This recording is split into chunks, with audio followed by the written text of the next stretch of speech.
Good morning, good afternoon, and good evening, everybody. Thanks so much for joining us on a Thursday compared to the usual Fridays when we host Next Frontier in Insights. This morning, I have two guests, not one, and there's a reason for that. Alex and Stefan were basically talking about some really interesting things yesterday on their webinar from Brandtrust. So I wanted to have them on as soon as I possibly could because the quality of the presentation was so outstanding.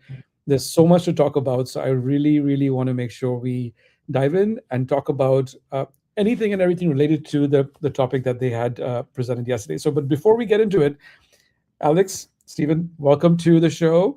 And what I would love for you to do first and foremost is just to introduce yourselves for a second, basically, if you don't mind. That sounds great. Thanks, Yogesh. We're super happy to be here. I'll jump in first and then pass it to you, Stephen. My name's Alex Millett. I'm the CEO of Brandtrust. We are a insights and strategy consultancy based in Chicago, and really focused on the idea of trying to help our clients understand the why behind the what, so they can build strategies that actually drive towards their business goals instead of basing it on the surface things that don't always meet their needs. Stephen? Yeah, thanks, Alex.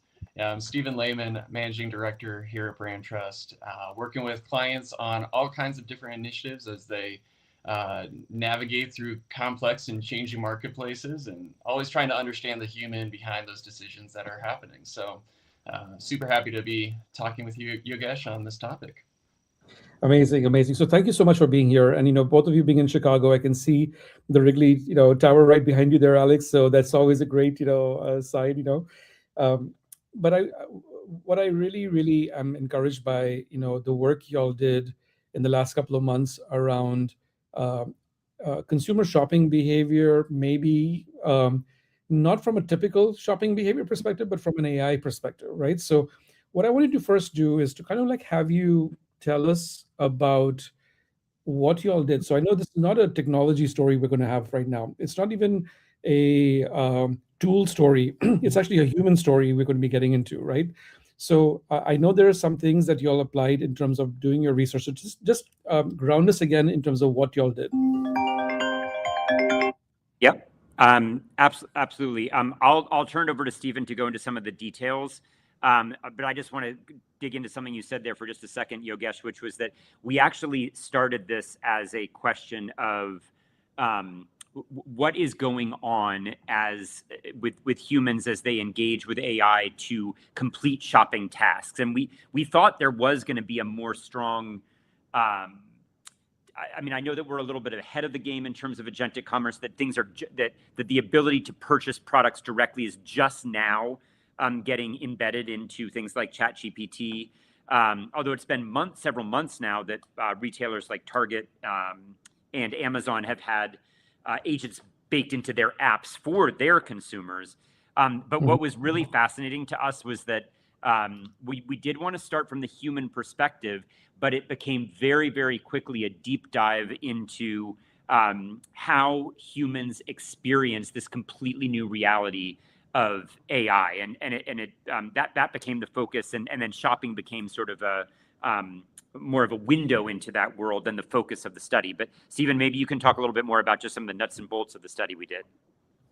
Yeah, absolutely. So we were, again, looking at what's that human experience, and so we use our qualitative methodology called emotional inquiry that is a one-on-one approach where we're spending time really just exploring people's stories, peeling back the layers of the onions, having them relive those experiences with us to really understand not just what was happening in those moments, but understanding how are those moments causing them to feel, and ultimately what's the significance that they are taking away from that about what this experience means for who they are, what this experience means for their perception about AI and agentic commerce moving forward. And so largely a very qualitative study. We talked to 30 different individuals of varying degrees of involvement in terms of AI and agentic commerce and what their behaviors actually look like, but all of them with experience there that we were able to peel apart and understand where are their differences, but also very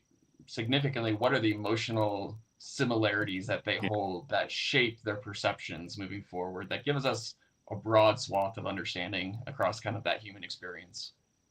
And Amazing. two really quick adds there, Yogesh, before I forget. One is that the last 15 or 20 minutes of these 75-minute interviews, we actually had the respondent walk us through a saved chat where they had engaged in some kind of shopping behavior, shopping research with their agent. So we did have some, light digital ethnographic component, if you will, to the research beyond just their shared stories. And then secondly, I would be remiss if I didn't mention that Fiorente Global, our recruiting partner, donated some of their time to this to make the study possible. So we really appreciated the fact that they did that. Thanks to Fiorente. Amazing, because this was an investment from both your partner as well as from your side to make this happen. So you're freely providing this knowledge to everybody. Correct. In a way, right? So I'm deeply appreciative that you selected me to be your first stop, if you want to call it that, in terms of sharing your learnings and the implications from the learnings to our audience, basically. So I'm also very deeply appreciative that you're doing this with me. So I want to kind of come into just some of the overall findings and learnings that you got. So what really surprised you when you went through this process of interviewing these 30 people? Was it like 2 or 3 things that just that was like, we didn't think about that? Yeah, I mean, I'll jump in first, then Stephen, I don't know if you have any builds. I would say probably that what I kind of already mentioned was a big aha that, and some of this has to do with where we are. I think we talked about this as kind of it's a moment in time study, and things are changing fast. So what this looks like in 6 months, 12 months might be very different. But I think it was interesting that the focal point of the study, where the respondents took us, our whole methodology is all about, we set out with a goal in mind, but then we use a very bottom-up approach, a very grounded theory approach to research, and we let the respondent take us where their stories and their experiences take us, because we find that that's much more, it gets us to much more authentic insights. But it really became this story of how am I navigating a world where something that didn't even exist in my frame of consciousness, really, other than in movies and stories and maybe tech blogs. For some people, a year ago is now a huge part of our daily lives. That was a big. It was an interesting aha moment for us. And then another one is that I think that, and this came up a bunch of times, so I'm sure we'll come back to it. There are some really interesting parallels between the ways that humans make meaning in the world, navigate relationships, build trust with one another, with also the way that they navigate AI. And I thought that was sort of an interesting parallel. Stephen, what was maybe anything you have to add to that? Yeah, I think building on what you said, so much of this conversation quickly shifted from a technology conversation to an identity conversation, in the sense that we were exploring not just how people are using the technology, but the significance of just how humans navigate change, right? This is not the first time that some kind of disruptive technology has come to the place. And as we saw how people were navigating, how do I use AI? How do I fit it into my life? How do I incorporate something like shopping into it, right? People have been navigating new technology changes for years, going back to, the horse and buggy to a car, right? Nobody can navigate that, but humans remain human in the sense that we process the world in specific ways that kind of built into our psyche, that's built into our nature, that came through education. You can start to see those patterns, which I think is really interesting, that, when in doubt, when you're trying to navigate change, when you're trying to navigate this big technological difference, look at the patterns of just humans and how they navigate the world. And that's going to give you clues into how can we make this manageable? How can we make this natural? How can we make this less overwhelming for them? And I think we'll probably talk about it, but there's a lot of cues to that throughout this presentation. At one point, I'm going to ask you about friction, but we're going to hold that point for now. I wanted to understand first, you use a very specific methodology to help uncover these tensions and underlying motivations and so on and so forth. Just give people a sense of what was your methodology that you used. You mentioned ethnographic towards the end of the interviews, but you have a proprietary approach that you use as Brandtrust, right? So do you mind just talking about that a little bit first? Yeah. So emotional inquiry is our qualitative approach that we use here.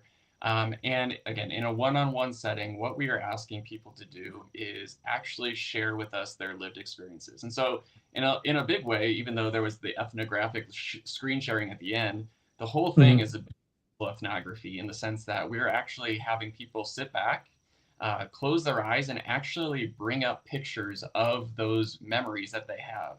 We'll talk about this of like this idea of meaning making, but so much of our present behavior is shaped by our past experiences. And when you can understand that, and you can understand how things shift over time, about how people take those expectations into those new experiences, we understand how does that make them feel. And so what we do in those interviews is actually have them replay those moments for us. Tell us a moment about a time when you were first interacting with AI. We're going to take them to where were they? What were they seeing? What were they doing? How did that make them feel? And as we explore that, what's making them feel that way, and what are they taking away from that? And as we have tell us multiple stories over the course of the interview, we see the themes and patterns that connect to tell us about what are these people really trying to get out of this situation? What are they trying to get out of this behavior? That gives us a clue that we can then connect the patterns across all these interviews to understand what's the human story here that we're actually understanding. So we really lean into storytelling to help us understand the bigger story. I love that. I really, really love that. So when you think about the themes that came out of it, in terms of their first experiences with AI and how they were either embracing it or not embracing it, what were those initial findings that you got from people's first experiences with AI? I'm just curious.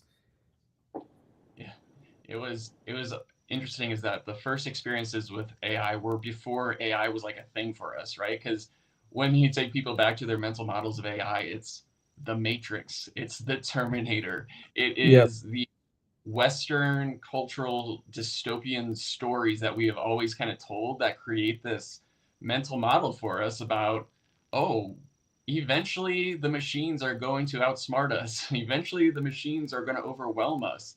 And it creates like what people bring to those actual first lived experiences is largely trepidation, a little bit of nervousness, of fear, because we keep telling ourselves stories of that over time, right? Those have been what we've always said AI is going to be. And so when we start to get into those first interactions, there's a hesitancy that's, whether people want to acknowledge that fear or not, whether they lean into that or whether they, just recognize it and move forward despite of it, it's present. And whether we know it or not, it's kind of always below the surface. But that was one of my surprises too, is just how quickly people actually brought that up as the mental model of AI being told by those stories that we've always told as a culture. Amazing. If I can just, can I build on that for 1 second, Yogesh? Sorry, I'm not at the risk of going too deep into the methodology. What was really interesting about this is that, I mentioned before we're respondent led.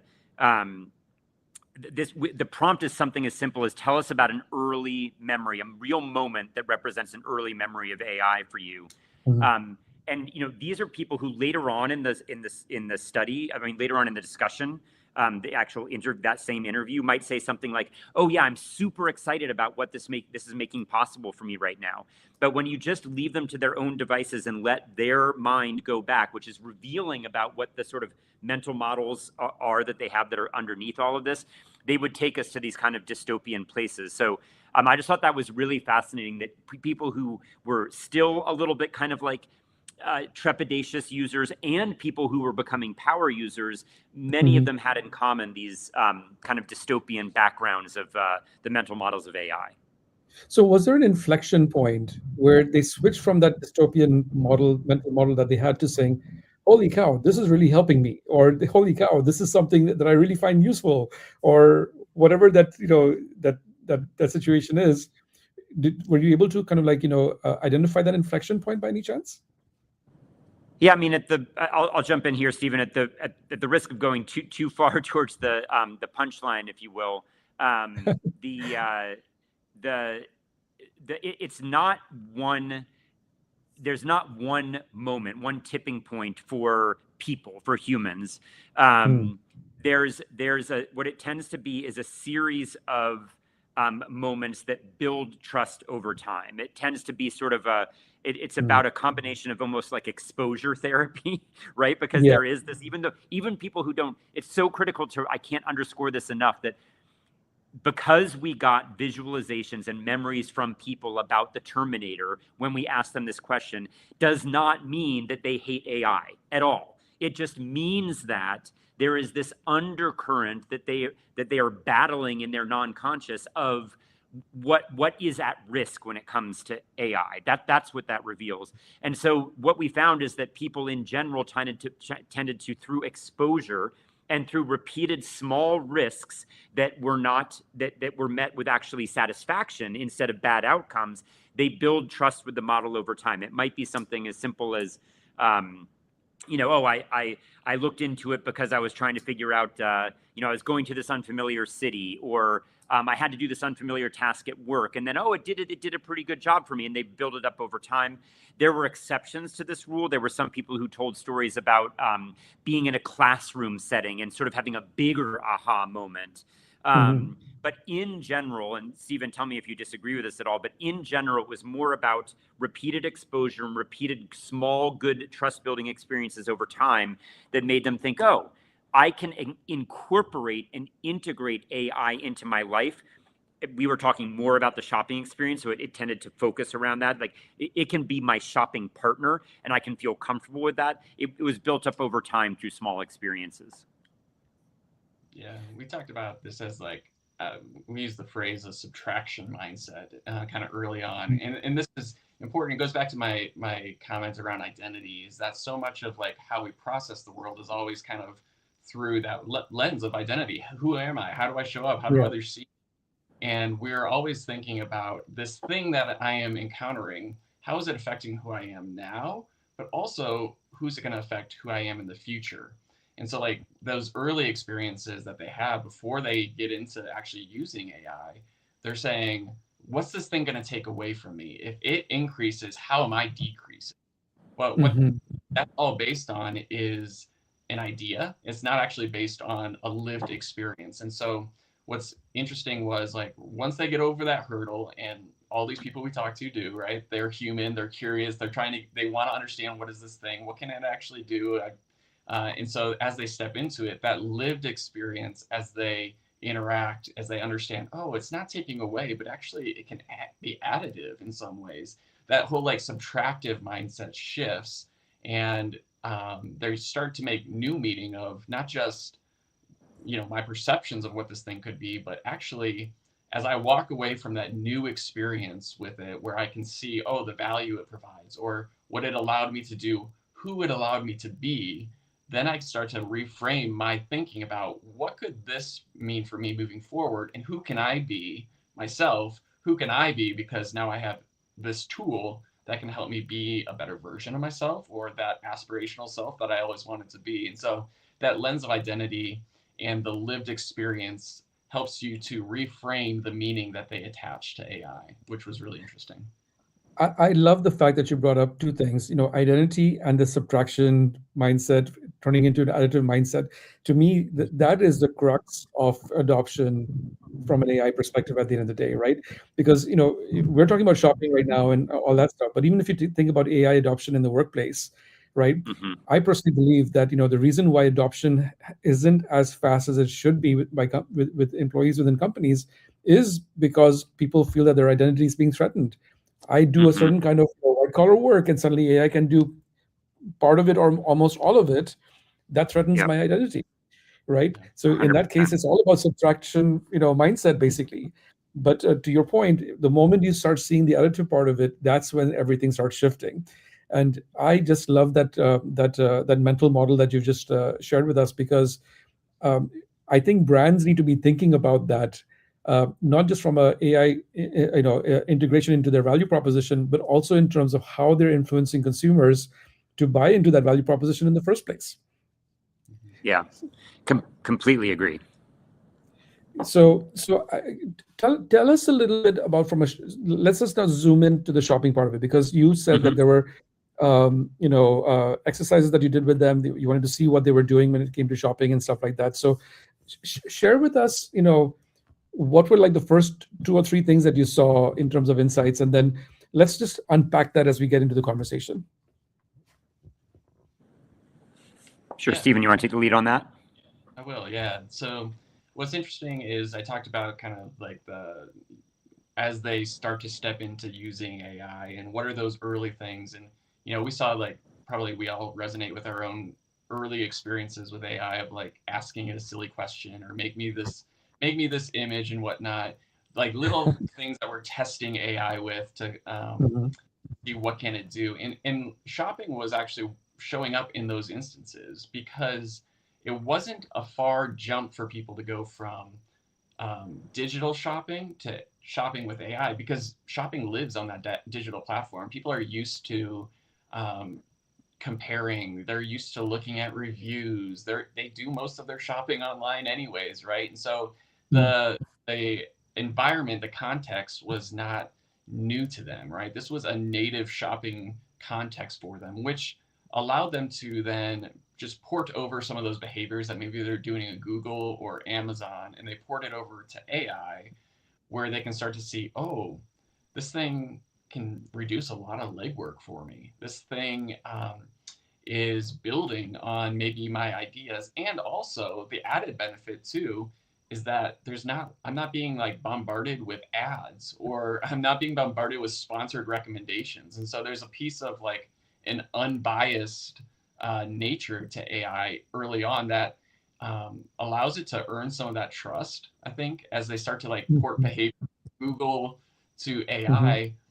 They're seeing, and we'll talk about trust, I'm sure, later on, but like a part of trust is like, are you in this for yourself? Or are you in this for me? And when you're not pushing ads at me, when you're not, sponsoring recommendations, it feels like this is all about me. And they're able to create a bit of a trust in those early shopping experiences where they can start to see, oh, this thing can reduce a lot of my cognitive load when it comes to shopping. That is and beneficial for me. It'll be interesting to see. We know that OpenAI is going to be launching ads on their platform. They're already, piloting it right now. To your Have some point, thoughts on that. Let's talk about it now because we'll forget otherwise, right? What are your thoughts on that, Alex? Share with us. I mean, this was a really this gets to some of the core elements of our learnings from the study that people got the most value from working with their LLM. And I want to actually right now quickly just set aside, because I was just thinking as you guys were talking about, there's LLMs, there's the platforms, the OpenAIs, the Claudes, whatever, and then there's the embedded AI tools in a predetermined shopping experience like Amazon or Target. So let's separate those out, and maybe we can come back to the second one. But talking principally about the platforms, people were really getting the most out of that experience. I touched on this a little bit before, with the idea of feeling like they had a thought partner in making a decision. When they had a sense of exchange and back and forth and exploring ideas and saying, oh, not that avenue, but maybe this avenue. It wasn't just about reducing cognitive load, although I completely agree with that, Stephen. It was reducing cognitive load and then going from that subtractive mindset to a neutral mindset to an additive mindset of now I can explore new and different things. And that requires trust. And the minute that, and for whatever reason, we could maybe hypothesize, but that's not really the point of this conversation right now. For whatever reason, respondents were giving the LLMs, the OpenAIs of the world, credit as an impartial partner to them, who didn't have the commercial interests of the brands that might be showing up on the platform, didn't have those at heart. And I think that there is something really at risk there, if either in reality or even if in perception, that changes. And I think ads introduce some really problematic dynamics there, even if they're, even if they swear up and down, even if the platform swears up and down that, oh, no, that's just that's an revenue stream that exists over there, so I can offer this to you at a reasonable cost, and isn't this of value? We have perceptions of things. So I think that is really challenging. It actually brings me back to something I feel like maybe we've touched on this before in our various discussions, Yogesh, but I remember something from way back in the day, probably 20 plus years ago. in the early days of quote unquote digital marketing, when someone who was more schooled in that emerging field than I was at the time said, if you're not paying for something, then you are the product. And it was sort of about this idea of Gmail and stuff like that. And Yeah. and it's true more so than ever today. And I think it's going to be important for these platforms to really think critically about what is at risk here, what is their fundamental business model, what do they want their customers to feel safe doing on their platforms. Maybe they have to pay extra to do that. I don't know, but I think that idea of a partner with whom I can explore different purchase pathways with, not even a neutral partner, but a partner who has my best interests at heart. If you lose that, then you're going to lose some of the value when it comes to this type of agentic commerce. I also just want to quickly call out one. We found that the place where people were engaging with this most now at this moment in time was more complex, higher stakes purchase decisions. They wanted to have a partner there. There is a whole nother category of potential purchase decisions that are lower engagement, lower risk, and we could do a whole nother study around this. But I think it's interesting that it feels like most of the heat, and maybe I'm reading too much into this, 'cause I'm thinking about the Walmart OpenAI partnership that's coming down the pike. But the place where I feel like most of the commercial energy around this is how do I make my product super easily available through LLM so it can just be seamless and frictionless and just go and just funnel the products there, and people won't think about it and I won't think about it and the money will just flow. But that's not how humans, how consumers are thinking about engaging with LLMs when it comes to shopping right now. They're thinking about it more as a thick, friction full experience. How do I navigate some of that friction with this thought partner? And I think that's really important for people to understand that, right? Because consumers, like you said, there's a high cognitive load in shopping right now. And what's fascinating about this whole conversation is that they didn't go to the low risk decisions, they went to the high risk decisions that they're going to do from a purchasing perspective. And that's where they're using AI to help them, right? So in that context, that they're using it, it's a high engagement category, probably high ticket item category as well.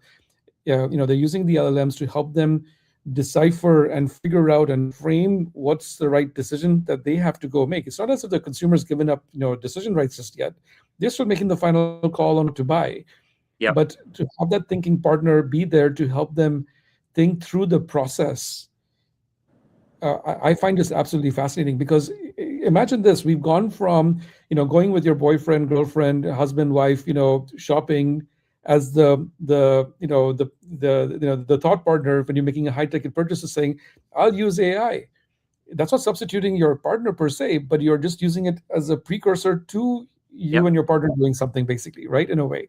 So that change in dynamic, I don't think brands understand that completely just yet, or know what to do with that just yet. And I just wonder, is that an opportunity for brands, or to step in and kind of like offer a guide or a roadmap to help the audience figure that out. I think it's a great point. I think the bigger point I might ladder up from that is that there's a lot of, and don't get me wrong, we are a deep qualitative human truth based strategy consultancy. We are really focused on what are the mass, the really important undergirding truths that need to be dealt with. And then there's a whole layer of other things that needs to be dealt with as well. And I realize that the technology is a big part of that. And it's not wrong that a lot of companies right now are just trying to figure out, oh my gosh, how do I make sure that an LLM understands that my product exists and what it does? Like that is important, but it doesn't change the fact that the people who are actually still making the purchase decision, and as we might get into more later, it's very important to people, at least for right now, that they are still the ultimate maker of that decision. They don't want a litany of product features and then sort of well, this one is 0.01% better, so you should go with this one.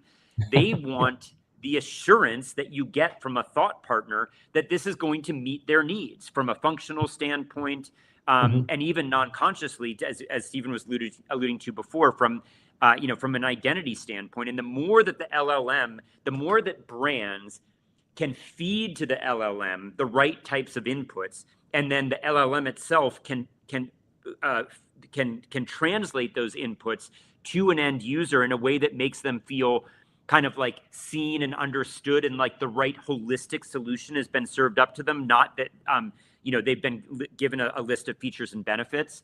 The Mhm. more that that person is going to be likely to click, buy now.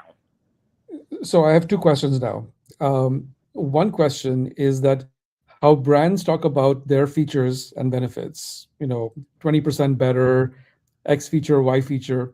Did that come up in any of your interviews? Or did they say that I have my problem, who's the right brand for me?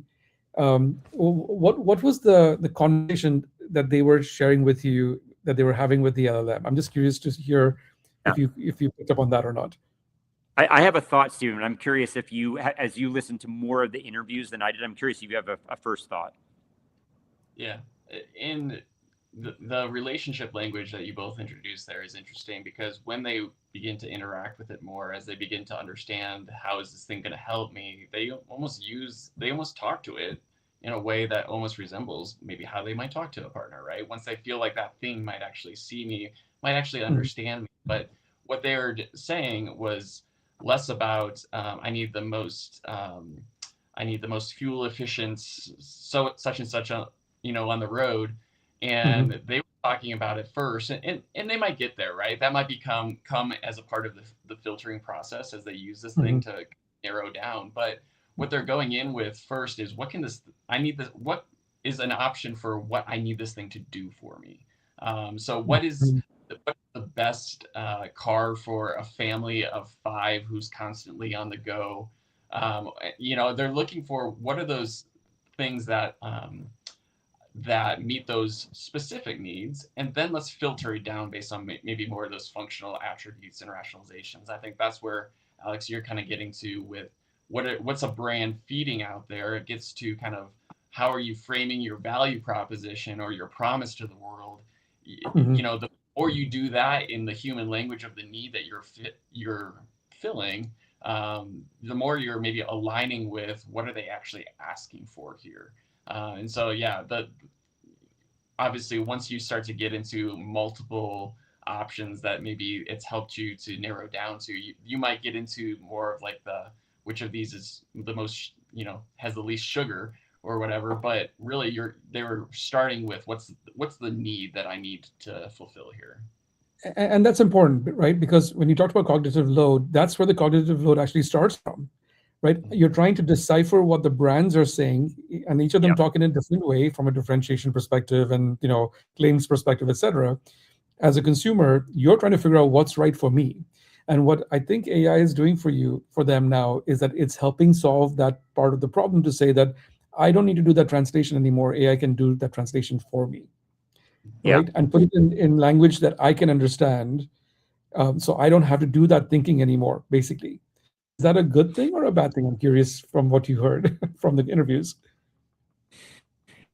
I mean, I think I would say that it's by and large a good thing, in the sense that the consumer is able to, what appeared to them as previously insurmountable obstacles suddenly feel more manageable. It's funny that you mentioned the car, because I actually went to a car example myself when I was thinking about the interviews. Um, the thing that I would say was in common across almost every one of these shopping experiences, agentic shopping experiences, was, Yeah. huh, I don't know if this is a really easily answerable question, or I've struggled with answering this question in the past. Let's see if it can help. There was one with a woman who found a nail polish that she was interested in, but it was discontinued, and it was like, well, Google can't help me find that, but maybe, ChatGPT could be like, well, it's somewhere here hidden on Etsy on this back, whatever. But then also ones like, I'm planning a trip to a new place. Mhm. Help me arrange an itinerary. There was one student who had a great one about travel, was an interesting one. hey, can you help me align? These are the days I have off from school. This is my spring break. This is the type of place I'm interested in going, warm, whatever. Help me figure out locations and flight deals and things like that. So that was like, are you kidding? Like, other than maybe like we don't really use travel agents anymore, but, other than like an amazing travel agent who knew you super well, who's going to solve all that? So I'm coming back around to answering your question, but I think it was really interesting that all these really hyper complex situations that contained within them large amounts of cognitive load, they felt like they had a way to address them. Now, there is one story that I want to come back to on purchasing a car. The thing that's interesting here is that different people have different needs that have to be fulfilled to give them the confidence to move forward with that decision. And there was one story about, I think it was a guy who was looking for, if I remember right, an SUV, a mid-sized SUV. And he wanted answers to more nuts and bolts questions. Which ones of these have the best reliability ratings? It needs to be under $45,000. Things like that.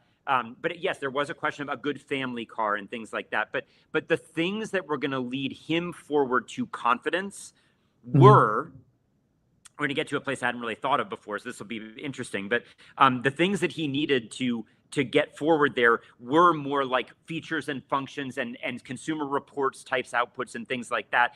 And I would bet that those were embedded in the types of prompts, the types of conversations that he had with the LLM.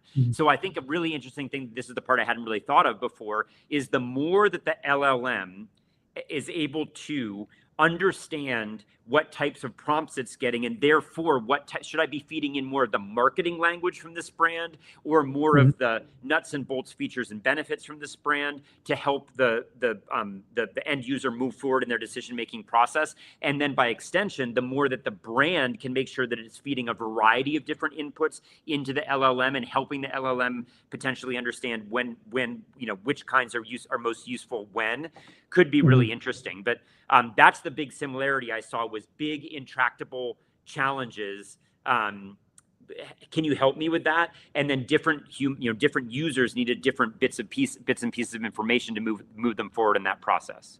You've actually brought up something where I think and I'm thinking this from the top of my head right now, but you're starting to create a construct in my mind, at least, of the kinds of conversations that people will be having with the LLM.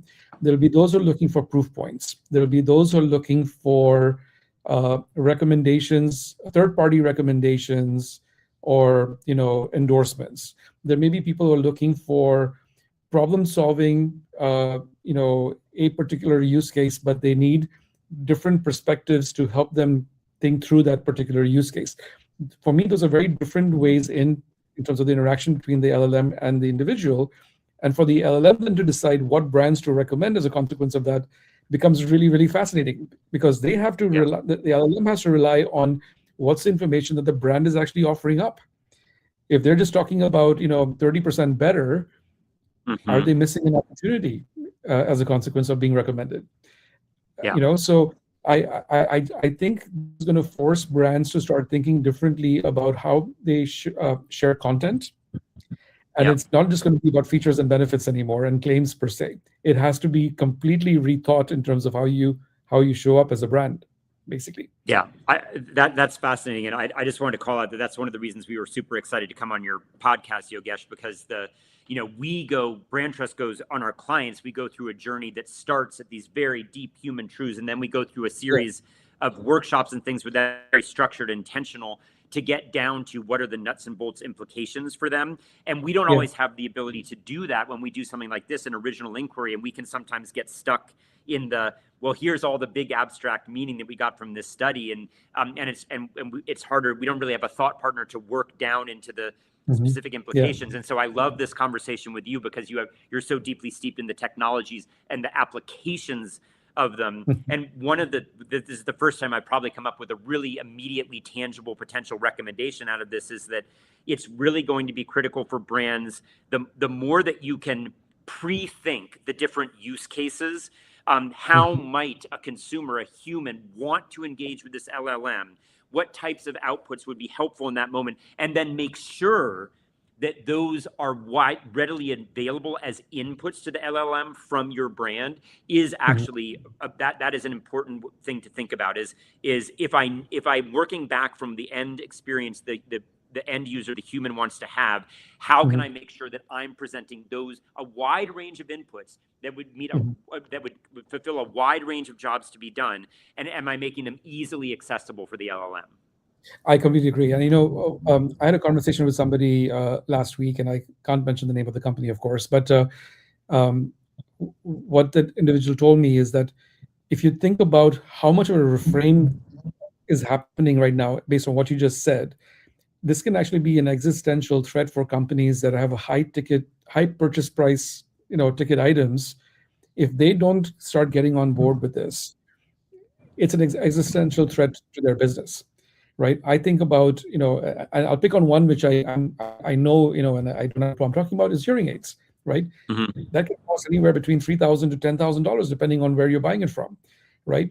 Consumers want to know, they want to trust, and they want to have complete confidence in their purchase because, in some cases, consumers have to pay 100% of it out of pocket, right?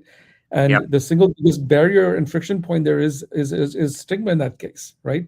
Yep. So can the LLM help them, destigmatize the brand or the product category? And does it give them confidence to say, okay, I need to go see an audiologist and I have to go pay this money, right? Do they know the audiologist? Do they know the products that are being sold? Do they understand what it means for them in their lifestyle?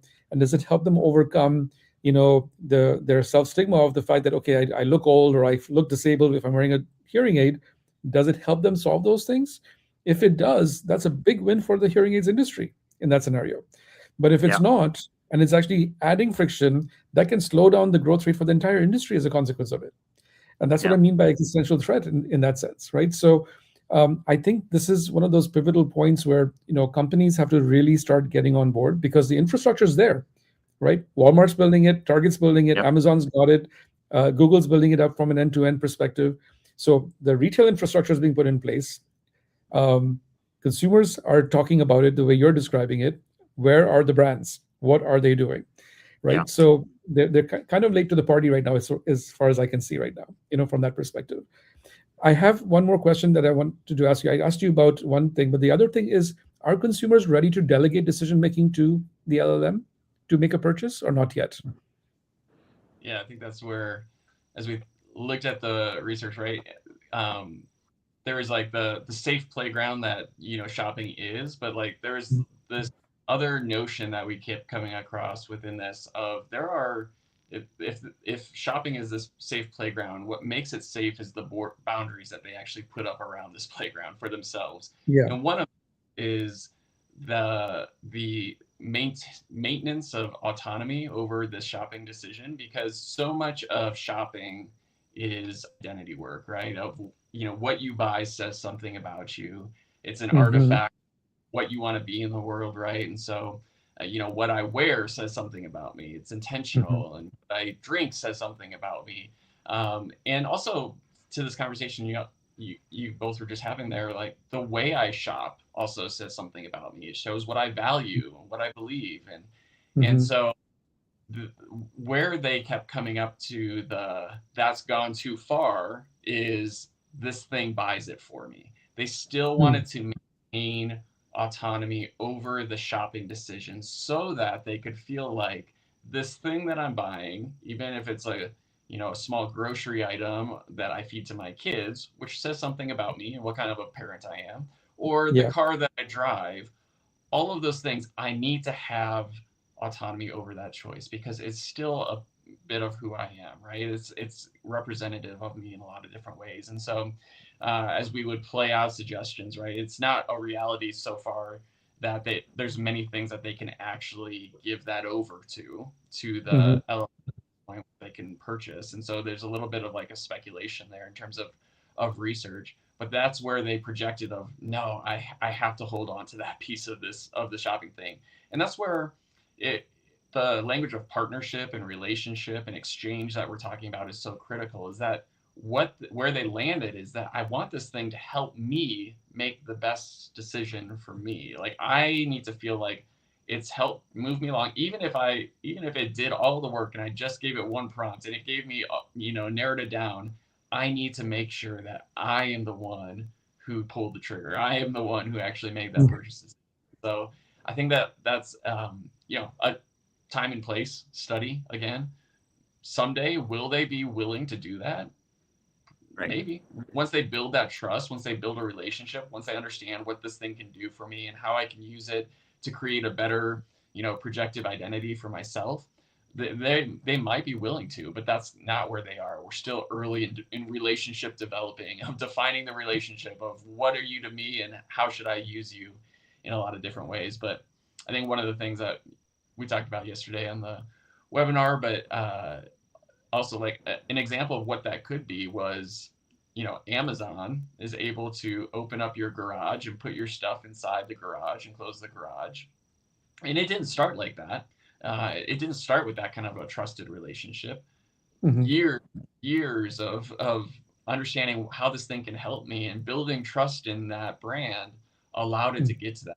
And so someday, maybe, yeah, we develop that relationship. But today, what people were holding on to was, I need this thing to allow me to make the decision in the end. They need to hold that autonomy over the decision. As I'm hearing you talk, Stephen, I think there are three words that keep on, bouncing around in my head. This understands, the LLM understands me. So there's a care component to that, right? There's a connection component to it as well, in terms of, the interaction that you have, which we talked about earlier. But the part that I think which would make that leap happen is consistency. Like if it's consistently giving me solid advice and it's giving me the confidence to say that, yeah, I can delegate it because I know it's doing it on my behalf, I think that's going to be the part which would, shorten that time horizon to go from autonomy to delegation of decision making. Basically, at least that's my perception of that. But am I thinking of this the right way, or am I missing something? Yeah, I think that the consistency part of building trust is so important because it's a very functional thing that you can look at, right? The other parts of building trust, of like developing connection and care with, those sorts of things, are things that you feel that comes over time of consistently delivering on the promise. We talk so much about how trust is built through you telling me, what can you do for me? And then, do you have the integrity to actually carry it through? Do you deliver on the promise that you make? And Mm-hmm. the piece of things starts to build into their mind a new relationship that says, yeah, this thing can be relied upon. This thing can do what it says. And that's a part of, we've talked about like our meaning making model, where we've got these expectations that we have, which we take into every single experience. And in that experience, then we're saying, did this experience meet my expectation? And then we go forward and we either reconcile that and say, what do I make of this?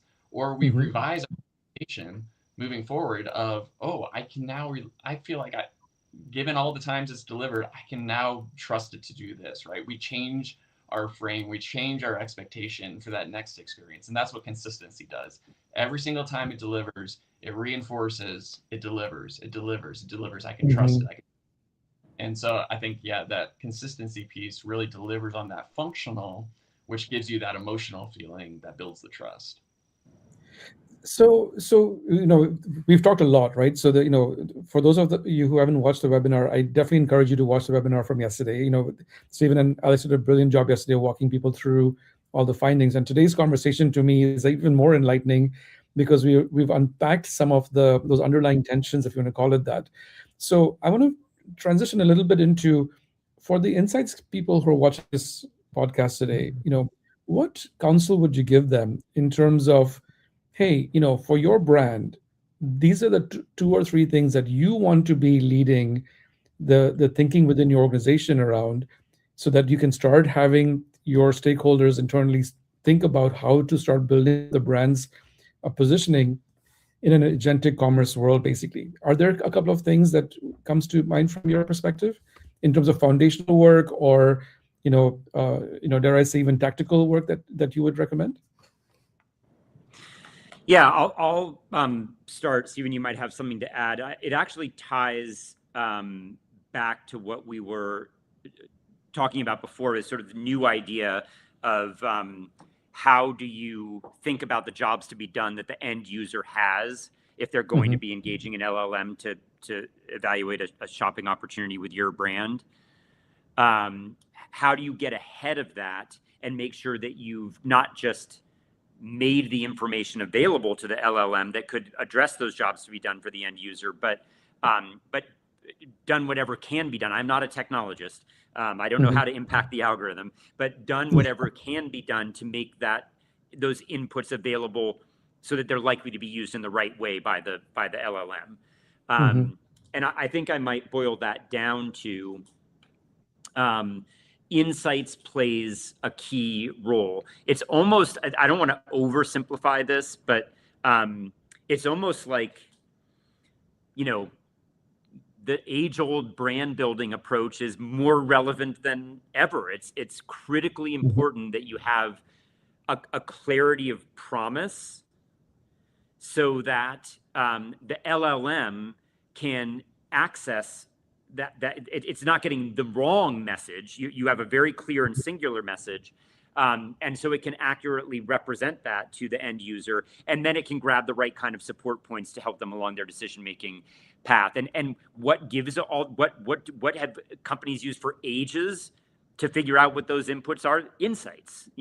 They've done the work to find out what really is motivating to their customers, what need to be met, what types of proof points make meeting those needs credible. And then in the past, we might have fed it out through a advertising campaign, a circular, whatever, an online ad. And now we have this new channel that we need to feed them out through, and that's LLMs. Is there a whole new set of things that I don't fully understand, but hopefully there's many other people out there that are better at understanding it than I am about what it means to translate that stuff effectively? Yes. But the inputs that are going to be required to do that work are still consumer insights. 100%. Steven, did you want to say anything on top of that, or? I think it's just a build on it, right? Is that when people are looking in this platform, and again, I echo Alex's sentiment that I don't know how you bring this through to technology, but when people are looking for that recommendation or that input from the LLM, they are looking to see, is this something that reflects me and what I actually need and want from it, right? And that's going to come from an insights department that says, not just what are the features that it needs to point out, but what do those features do for you ultimately? What can they be for you? That's going to be through, and that's what's going to help people see, oh, this thing gets me, this thing aligns with me.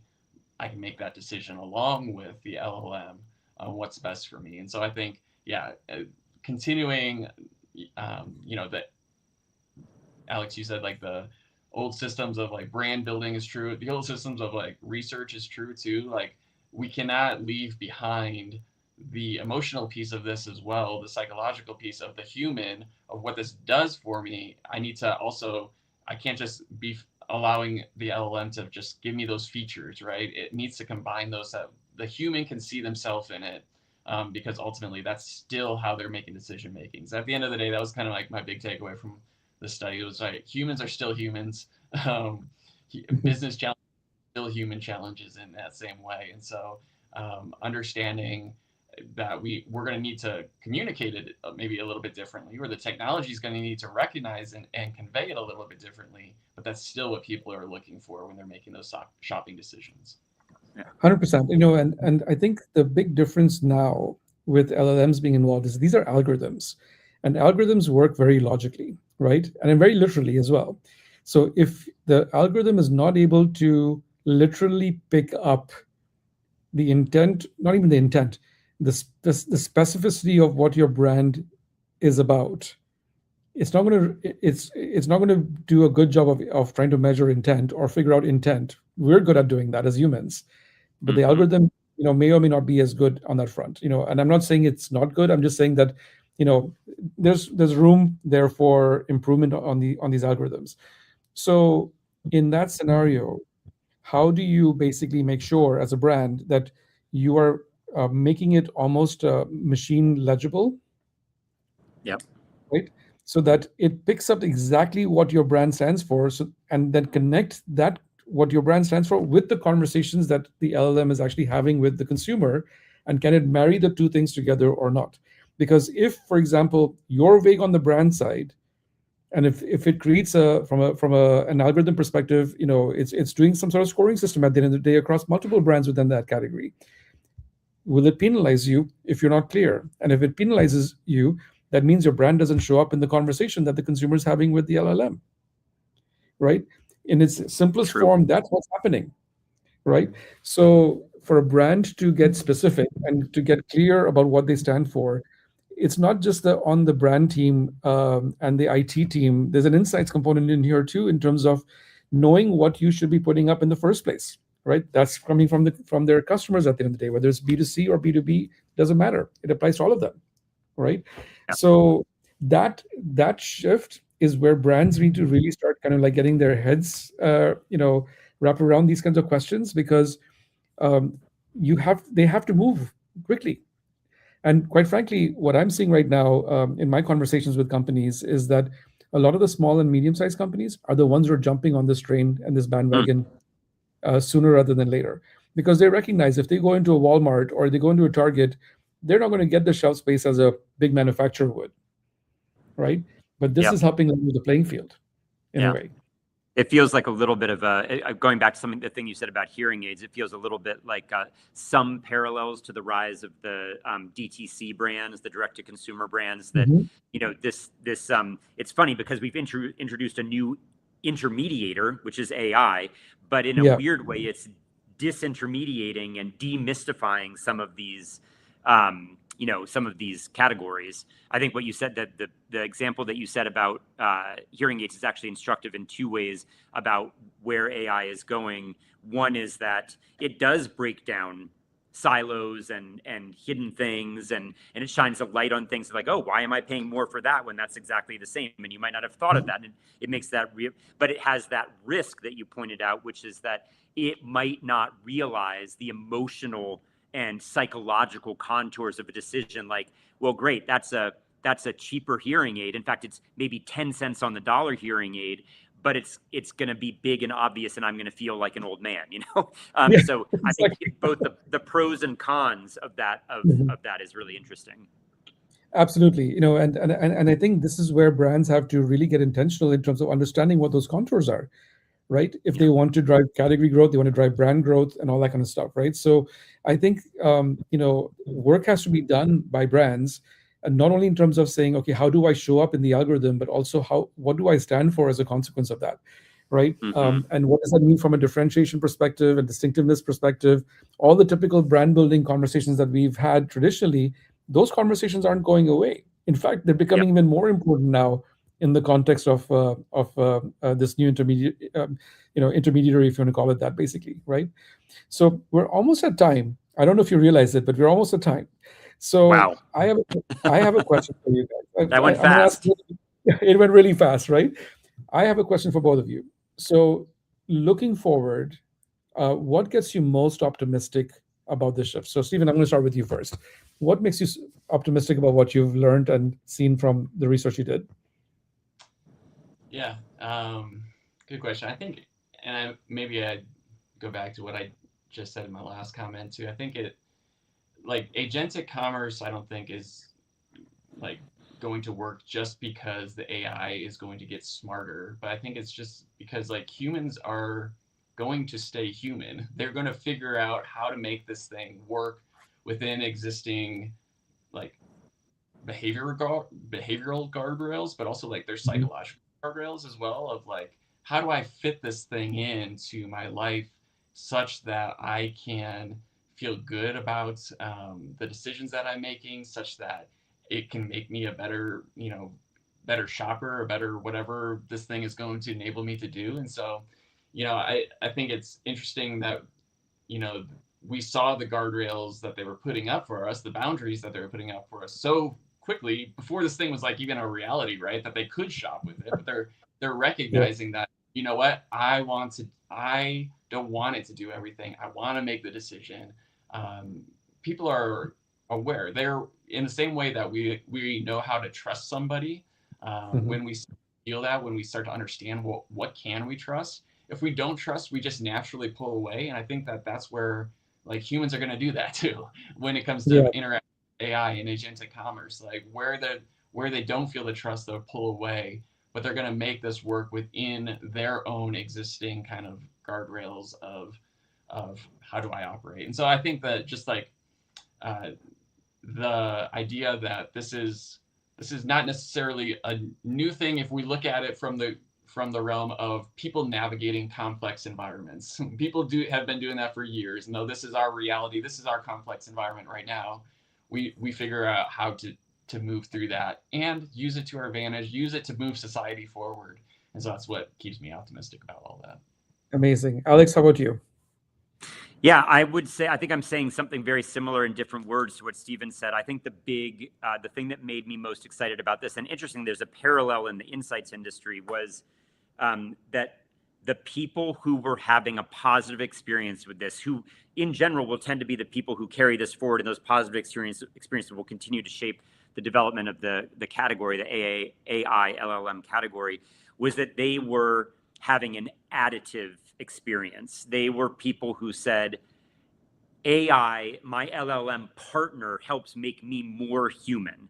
I can make better decisions as a human with its help. I can spend time doing these other human things by unloading that thing over there. And they didn't become it. They really took it from a place of not just what I actually maybe misspoke, because it wasn't just what can it take off my plate. It was, how can I embrace this tool as a partner for me as a human and be a better human because of it? And I feel like we've seen that shift in the workplace in general, and also in the insights industry, from everyone was scared of AI to, wow, look at what AI makes possible. And I think that overall mental model of engaging with AI as it is subservient to me because I am the human in charge. It is my partner, and it is helping me be a better me, not it is, just taking things off my plate or doing everything for me, so I become like the humans in WALL-E, where they're just rolling around in chairs sipping, sodas. So that idea of becoming something more was heartening to me. Amazing. Alex, Steven, thank you so much for being on the show today. I really do appreciate that. Where can they find your webinar links? Just if you could just quickly just mention that. We'll drop it in the chat, of course, or rather in the comments section for this podcast. But is there any other place that they can find your webinar? Yeah, you can find it on our LinkedIn. We've got a couple of promotions that we have, but it will also be on www.brandtrust.com. Perfect. Well, thank you guys for being here. If you want to continue the conversation, folks, by all means, drop your comments on LinkedIn or on YouTube, and we'll definitely be, keeping an eye on it and responding to it. And if you haven't done it already, please click and subscribe. So thank you so much for being here today. Thanks so much, Yogesh. This was a lot of fun. Thank you.